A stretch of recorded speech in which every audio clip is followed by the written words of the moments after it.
And we all put wine in everything. Of course, you could just substitute beef stock, but the flavor is spectacular when you have that nice, dry, slightly spicy red wine down at the bottom of the pot to combine with all of the meat juices. Now, you could do your potato layer first, and you can make this as pretty or as messy as you like. If you're very fastidious, you can shingle the potatoes very nicely, back and forth, evenly, methodically, annoyingly, till you get to the edges of the meat. And then the potatoes you're gonna drizzle with oil. And then you're gonna season with salt and pepper. Sprinkle generously with the rosemary. And sprinkle with the Parmigiano Reggiano. Lovely. Then you're gonna put your onions on top of that. Wow. It appears that we have extended my family by 150 people or so.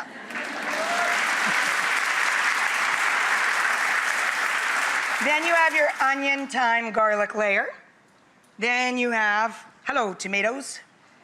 Then you have, really smart of me to wear a white silk t-shirt for this one.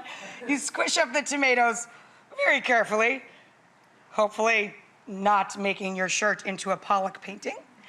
And you arrange that on top with a little bit of the juice.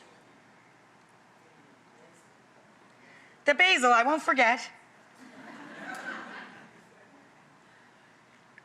Then the basil. A few leaves torn.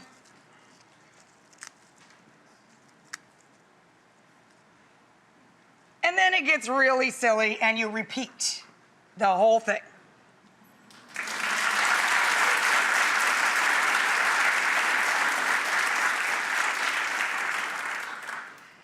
And then any extra little snipply bits of your potatoes, you just throw down around the sides of the pot. But this is a one-pot true wonder. All you need is crusty bread for the drippings. It's one-stop shopping. Throw our extras along the sides.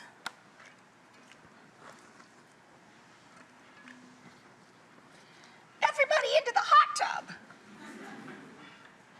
Rosemary, salt and pepper, olive oil, Parmigiano, onions, and garlic.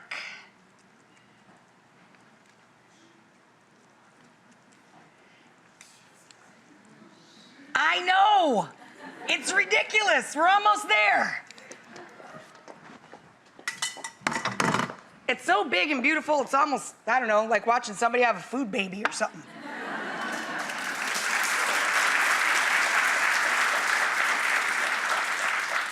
They're like, oh, that's such a cute baby and it's got hair.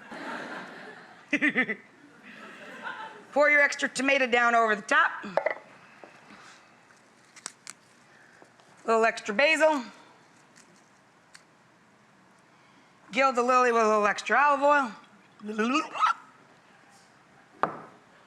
And we're gonna put a lid on her. And then I'm going to attempt. So this meal would feed, in my mom's family, up to 12 humans, 10 kids and the parents. So I have to say, ironic to the theme of the show, they probably did not have leftovers of this meal. But even if you're just cooking for a couple of people, you're gonna wanna make a huge pot of this because the meat is just falling apart. It's almost impossible to get it out of the pot. And the juices are spectacular from this. Even if you turn the juices and the scraps into just a simple soup, it is an amazing, amazing meal. So please, please, please, even if you're just cooking for 2 people, do not make less. Less is always more when it comes to food. Now, when the kids would come around the table, Grandpa would shove the bread right down into the pot. You serve this beauty right from the pot. And it's a beautiful holiday meal, too. Super affordable. But you can do the same thing in each individual dish. This is dessert. Crusty bread in all that juice. Save it for the last. Delicious. You can pass around a little extra cheese. You can drizzle a little extra olive oil. You can add an extra little bit of torn basil, but this is mind-blowingly good.